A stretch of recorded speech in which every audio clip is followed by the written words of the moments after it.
अंत भला तो सब भला।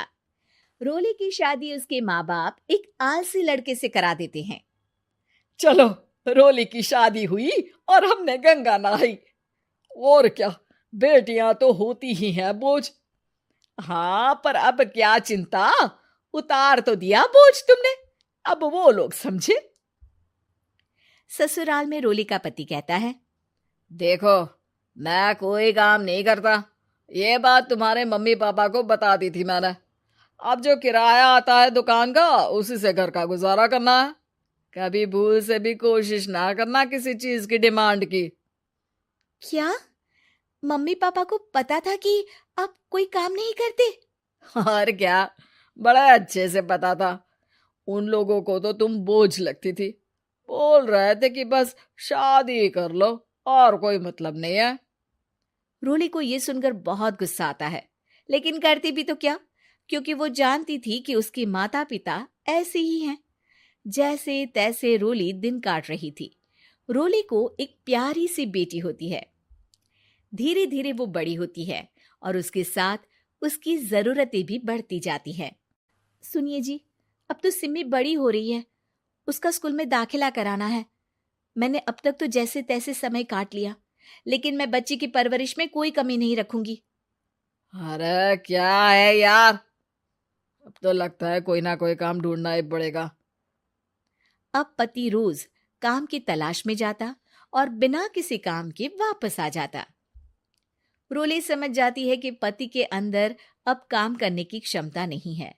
वो बेटी को उच्च शिक्षा देने के लिए कुछ करना चाहती थी, लेकिन करती तो क्या करती। एक दिन रोली की सहेली कहती है, रोली, मेरी कोई औलाद नहीं है। अगर तू मेरी औलाद को जन्म दे तो मैं तुझे तेरे मुंह मांगे पैसे दूंगी। अरे, तेरी औलाद को मैं कैसे जन्म दे सकती हूँ? सरोगेसी से। बच्चा मेरा और वैभव का ही होगा, लेकिन कोख तेरी होगी। ये संभव है रोली। रोली कुछ सोचकर कहती है, मुझे मंजूर है, लेकिन मैं इसका 2 लाख रुपया लूंगी। अरे कोई बात नहीं, मुझे मंजूर है। रोली खुश हो जाती है कि एक बच्चा पैदा करने का उसे 2 लाख रुपया मिलेगा। वो घर आकर पति को बताती है, वो भी खुश हो जाता है। अब क्या था, डॉक्टर के पास जाकर सहेली का बच्चा रोली की कोख में पलने लगता है। मुझे 20,000 चाहिए मेरे बेटी के एडमिशन के लिए। हाँ हाँ ठीक है, मैं उसके एडमिशन से लेकर सारे खर्चे उसके अकाउंट में डाल रही हूँ। रोली की बेटी का एडमिशन हो जाता है। रोली को लगता है कि वो अब सब कुछ ठीक कर देगी। दिन और महीने आगे बढ़ते हैं। अब एक दिन, एक बात कहूं जी, काश इस बच्चे को मैं रख पाती। मैं अब इससे काफी जुड़ गई हूँ।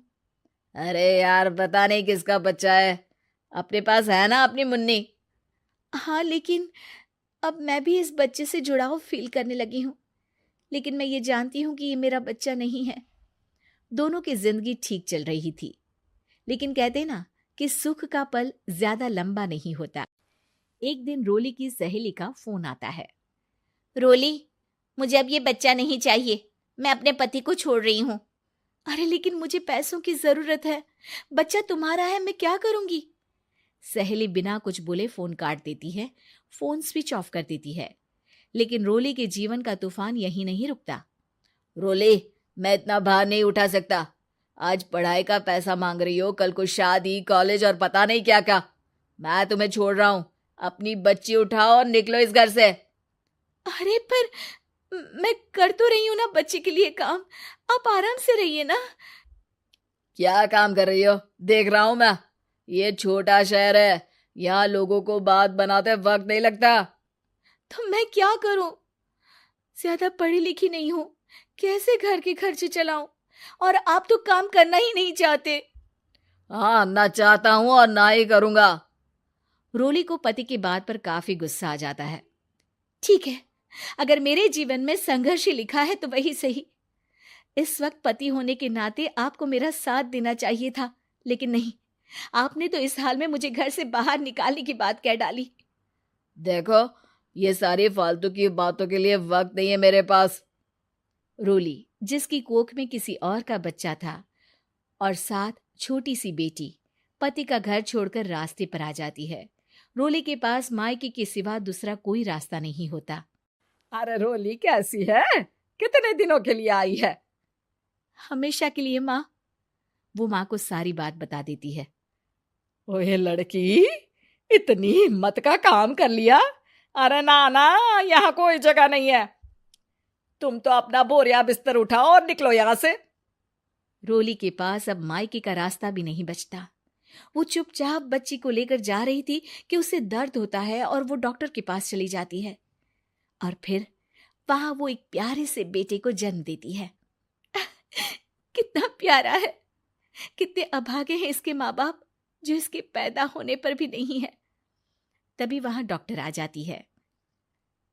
रोली, बच्चे के पिता तुमसे मिलना चाहते हैं। आपका बहुत बहुत शुक्रिया। मैं इस बच्चे को पालूंगा, भले ही इसकी माँ ने इसे छोड़ दिया हो, पर मैं अपनी जिम्मेदारी निभाऊंगा। तो क्या आप मुझे इसके पैदा करने के लिए जिन पैसों की बात हुई थी वो भी देंगे? हाँ, और साथ ही आप चाहें तो मेरे घर में रहकर मेरे बच्चे की देखभाल भी कर सकती हैं। मैं उसके लिए आपको सैलरी दे दिया करूंगा। रोली को लगता है कि जैसे भगवान ने उसके लिए सुकून का रास्ता खोल दिया।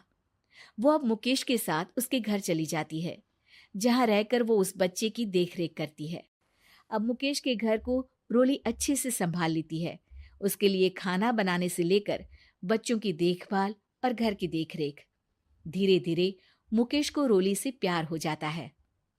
रोली, तुम्हारी बेटी और मेरा बेटा बिल्कुल भाई बहन की तरह साथ रहते हैं। हाँ, आखिर है तो एक ही कोख के बच्चे, अटैचमेंट तो होगा ही ना। रोली, तुमने घर और मुझे दोनों को संभाल लिया। ये तो मेरा काम है। आपने भी तो मुझे छत दी जिससे मैं अपनी बेटी की पढ़ाई और भविष्य के लिए पैसे जोड़ सकूं। अब रोली, क्या तुम मुझसे शादी करोगी? अब मैं जानता हूं तुम्हारी भी शादी कुछ खास अच्छी नहीं रही। रोली को मुकेश की बात ठीक लगती है। वो उसे हाँ बोलने की सोच ही रही होती है कि उसके पहले पति का फोन आ जाता है। रोली, मैं बहुत परेशान हूं। मेरा एक्सीडेंट हो गया है। मैं चाहता हूं तुम वापस आ जाओ। रोली को पुराने पति की चिंता होने लगती है। वो सोचती है कि वो क्या कर रही थी।